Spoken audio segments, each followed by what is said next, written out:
Wanadhani asibongo lala. Tumejamu sijifanye uja notice. Wanadhani asibongo lala. Tumejamu sijifanye uja notice. Wambie punde imechoka sana. Tumejamu sijifanye uja notice. Wambie punde imechoka sana. Tumejamu sijifanye uja notice. Get ready, get ready, get ready, get ready, get ready, get ready, get ready. President William Ruto's visit to China could, on the surface, look ordinary, but its timing and context speak volumes. Now, let's break it down. Now, let's start with the timing. It comes at a time when the US and China are embroiled in a serious trade war. Two, it also comes at a time when the US Secretary of State, Mark Rubio, was set to land in Kenya on the 28th of April. That's on Monday. Now, to give it more context, it also comes at a time when the US hit Kenya with a 10% tariff on all goods it exports to the US. Now, that combined with the timing paints a picture of a country that's slowly shifting from looking west to looking east. Now, what's the impact? So what impact is that a trip going to have? Now, the instant impact of that trip is that the US Secretary of State Marco Rubio has cancelled his planned visit to Kenya and Ethiopia without stating reasons for that cancellation. Now, of course, in the grand scheme of things, Kenya seems to be shifting its allegiance from the west to the east. And of course, diplomacy is volatile, diplomacy changes, and yeah, we might be looking east right now, but of course the time will come when we may have to look west again. Imekuwa ngumu sana kwangu kuimagine ati yule mheshimiwa wa Kariobangi North eti amekufa. Imekuwa ngumu sana kwangu kuelewa eti Munuve ameenda. Mheshimiwa Munuve amekufa aje? Mheshimiwa Munuve ameenda aje? Ni ngumu hata kueleza kwamba ati Munuve amekufa. Mimi nashindwa hata kuunderstand vile mheshimiwa Munuve amekufa. Ni ngumu hata kusema eti mheshimiwa Munuve hayuko leo. Munuve yule mtu ambaye alikuwa anasimamia mahali kuna ukweli. Alikuwa anasimamia mahali kuna haki ya binadamu. Eti Munuve ameenda. Munuve amejaribu sana kupigania kiti kwa muda mrefu bila kupata. Raundi akapata kiti, lakini hata hajapata kuenjoy tamu yake hata moja. Munuve alikuwa true soldier wa team Kalonzo. Alisimama mahali kuna haki na ukweli. Tunasema ichunguzwe, ijulikane Munuve amekufa aje, kwa sababu ni ngumu kusema Munuve ameenda. Nairobi Governor Johnson Sakaja has assassinated Kariobangi North MCA John Munuve. John Munuve did not die a natural death. John Munuve was assassinated over his political remarks against Johnson Sakaja, linking Sakaja to massive corruption, massive looting, misappropriation of resources within Nairobi County. John Munuve went ahead, did a thorough research, and established that Sakaja was busy looting Nairobi County to its knee, while the residents of Nairobi County in the 17 constituencies of Nairobi County are languishing in poverty, poor roads, stinking garbages, raw sewage, drugs and substance abuse everywhere. John Munuve went ahead and stated that after Sakaja knowing he stands no chance of being re-elected as the Nairobi governor, he was now investing heavily in armed goons to terrorize and neutralize his critics. John Munuve, the Kariobangi North MCA, may God rest his soul in peace, stood as a man and a half. He is the only MCA in Nairobi County who stood and told Sakaja in broad daylight in his face that Sakaja, you will not steal and walk scot-free as if we don't see what you are doing.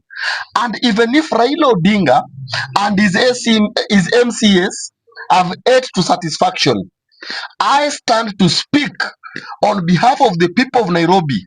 I cannot stand, see evil, and do nothing about it.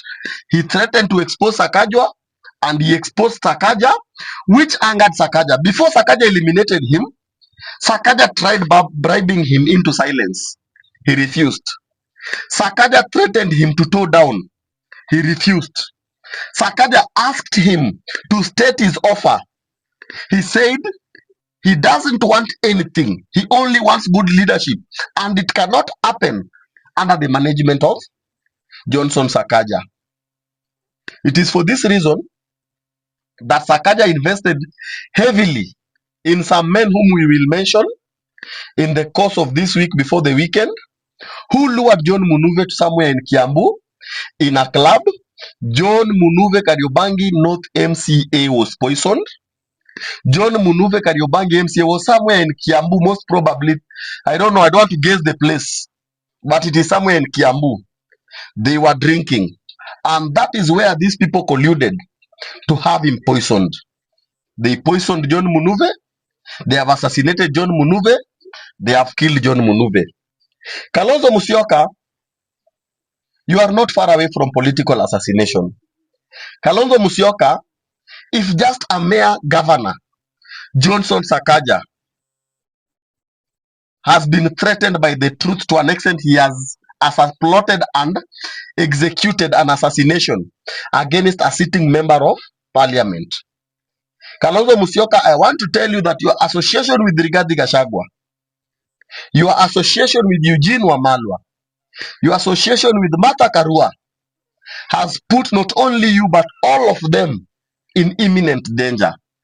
And the state is going to use some means to ensure, if not you, Kalonzo Musyoka, Rigathi Gachagua, or Justin Muturi, in that camp of yours, Kalonzo Musyoka, some people will be silenced permanently, and they will carry that secret to the grave.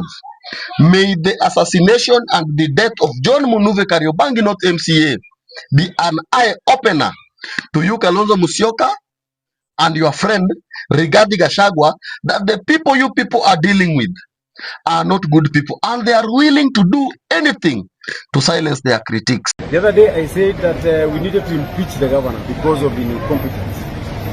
Number one, we want a forensic audit to be done. What has he done with the money that he claims he collects every day? How many companies have been paid? Why were they paid? Which services were rendered? We see. Because as it is, how can one person buy more than 17 top-of-range vehicles? How? Where did you get that money from? We need to know all these things. Again, there was an investigation that was being carried here in this city against corruption. It is stopped. Why did it stop? Those are the things that we need to know. Because we cannot just be blind and say that everything is okay, everything is working, and there's nothing is working. If you go to my area, now garbage is on the road. Why is it on the road? Because people who are contracted to pay, to collect the garbage are not paid. They are not paid. You go to my area, there's no social hall. So do you feel intimidated? Me, I don't. You see, even if they want to come for me, there's no problem. Let them come for me. Because what I was elected by my people to say what it is just and fair. Of course, I know they are not happy that I'm saying these things. So I know they are not collecting signatures right now. Yes, of course, I'm collecting signatures, and I've already collected some. And since yesterday, when I started to collect the signatures, the leadership colluded with the governor, and they've removed me from all the groups. There are groups for assembly, there are groups for Azimio, and I don't know who gave them the right. Because under the constitution, I have a right to speak my mind. Now, Kariobangi North Member of County Assembly Joel Munuve is dead. Speaker of the Assembly Ken Ngondi said Munuve, who was elected on an independent ticket, passed away while receiving treatment at a hospital in Nairobi. Nafikiri kwamba tumeelezwa na speaker kwamba tumepoteza mmoja wetu. Alikuwa rafiki wangu wa karibu sana. Mara nyingi tulikuwa tunatembea pamoja na yeye. Na hatujui nini imefanyika leo mpaka akaaga. Tunaombea Mungu aweke roho yake mema peponi, lakini kwa sasa tungeomba sana kama familia ya Assembly, wanasiasa, hapo tena kwa familia yake tupatie muda kidogo wajirecollect so that we address this issue. Leo mazee unasikia imekuwa ni ngori aje bana, na hii ni after MCA wako hivyo pande za Kariobangi North anaitwa Joel Munuve amegenya. Joel Munuve story yake ya kugenya, ule mtu mwenye alipatia watu wa media ilikuwa ma MCAs wengine wa Kanairo kama Alai pamoja pia na speaker wa County Assembly anaitwa Honorable Ngondo, si ndio? Ubazenga mazee saa speaker akipatia na story alikuwa anasema ati vile huyu kiongozi alikuwa ni kiongozi mzuri na mpaka silence na megenya ndio imewashtua kwa sababu hajawahi onyesha any sign ya ugonjwa huko hivyo kwa bunge. So ni bazenga mwenye mazee vile amegenya imekuwa nyingine sudden, unanipata? Na amegenya kwanza akiwa nje ya hospitali enye alikuwa anafaa kwenda huko hivyo pande za Kiambu Road. Sasa Alai mwenye anasema yeye ndio mwenye alikuwa ngabishta yake close, ile close kabisa vizuri, ile design yenye ati mpaka walikuwa wanashindanga pamoja, kama ni bunge wanakaa pamoja, kama ni wewe unaelewa, yani ni bishta yake. Alikuwa anasema that huyu bazenga alikuwa picked na bishta yake mwingine mwenye anaitwa Peter. Yani Peter leo alienda akachukua Joel huyu MCA place anamchukua ilikuwa saa anampeleka aingie tao, lakini sawa kiwa kwa njia Bazenga akaambia Peter that mazee kuna vile anasikia sasa, ndio anasikia tu hivi kidogo kidogo, sasa ni Peter mazee amkimbize kumpeleka hosi. Sasa ndio Alai anasema before tu hata aingie ndani ya hosi aligenya akiwa tu hapo hivyo, tuseme ni kwa parking mazee. Sasa speaker akibonga alikuwa anasema that mambo ya mazishi yake ndio wataibonga, watasema itakuwa ni aje. Naona viongozi kadhaa wakiongozwa na amri jeshi mazee wamejitolea, wamejitolea yani wamejitokeza kukuja kumon huyu Bazenga. Kama amri jeshi anasema that anakumbuka vile Joel alikuanga a bold leader na alikuanga jamaa mwingine mwenye ni vocal sana, ndio amini mazee ni vocal. Hii saa to ya juzi tu date 19 alikuanga mazee ametokelezea akasema ati vile Sakaja through Dishina county program mazee kuna vile anaingia na maganji bana, mabillions mazee zinapotea, na bado Bazenga before hata agenye alikuanga ameshaanza mikakati za kuona vile Sakaja anaweza kuwa impeached, yani alikuanga ashaanza kuokota ma signatures mazee. But ni very sad vile story yake iko. Of course lazima itapigwa investigation, of course itajulikana ni namna gani mazee postmortem ikishatokelezea, juu hii yake ni sudden demise. Hivyo ndio vile Mbugi inasema, hata Alai mwenyewe anasema yeye hata boys Joel akikwanga bishta yake hajaimchapia ngati kuna vile amekwanga na ngori mazee. Poleni sana mazee watu wa Kariobangi North, na pia poleni sana kwa familia yake mazee Joel Munuve kutoka hapa Mtaani TV. Okay, it's the morning of April 22nd. It's a few minutes after 6 a.m. And jana Sakaja in conjunction with Jambazi and the conman from Bondo murdered Joel Munuve, okay? He was pronounced dead at arrival at the hospital. It was at AAR Kiambu Road, okay? And what you need to understand, there was a subtle cover-up by Githeri media, because what has happened is AAR released a statement saying he was dead on arrival, okay? But all Githeri media outlets, Standard Nation Media, all these Githeri outlets you love to consume, are saying that he died while receiving treatment in hospitals. So something to note, okay? And what people need to understand, the only reason people get assassinated in Kenya, or the reason for most political assassinations, it's usually one of two major reasons, okay? The first reason is you've become too noisy, okay? You're becoming a real problem, okay? Or a real threat, okay? And two, it's usually to send a message, okay? So, contrary to the popular belief that he was murdered because of the impeachment motion he had brought against Sakaja, that wasn't a real threat. Why?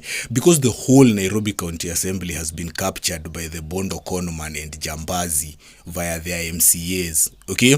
It's open knowledge that Sakaja takes money to Jambazi and the conman from Bondo every month. Okay? So it wasn't really silencing him because it wasn't a real threat. It was more of sending out a message. The message that no one can ruffle feathers at the Nairobi County Assembly unless it's sponsored by the Bondo conman or by Jambazi. Okay? So when he started making this noise, they decided, you know what, let's just show these people who's running the show. Okay? So they murdered him. It's a very sad state of affairs. But anyway, hopefully he'll get justice after we've occupied State House, because he's not getting any justice before that. You like me, why them a fight me? You like me, chewing a bone, a bite it.